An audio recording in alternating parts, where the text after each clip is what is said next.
knock this water pump out on a 2004 Ford Escape. Couldn't show y'all how. First thing you're going to do, if it's leaking on you, you don't really have to worry about draining the coolant, but drain your coolant. There's a petcock down there. I'll upload an all data picture here, and that'll be how. And then you come after your hoses, and then your water pump belt, and then the water pump. So we're going to start with these hoses. Get this hose off, out of your way. Get your PCV off and out of your way. Then there's a lower hose below that you gotta get off and out of your way. Alright, with your belt off, you gotta get this TCM connector down here. Take that off. You're gonna take this belt loose, take it off, and then you got 8 bolts that hold in the water pump.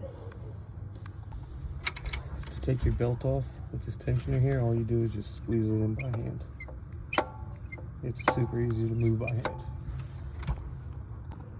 There's our old water pump. There's your bolts. You have 3 long ones that run through it and hold it to the engine block, and then 5 short ones. And then it'll come out. I don't even see a gasket between there and there. It's supposed to be a gasket, so that might be why this thing's leaking. There we go. Got some new water pump in there and the belt back on. Throw the hoses back on and throw some coolant in it.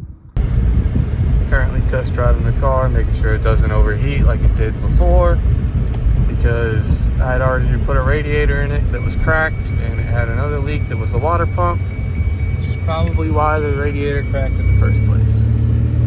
So we're now driving it, making sure it doesn't overheat, doesn't just magically lose heat, none of that good jazz. And then we'll be taking it back to the customers, and hopefully we'll be good.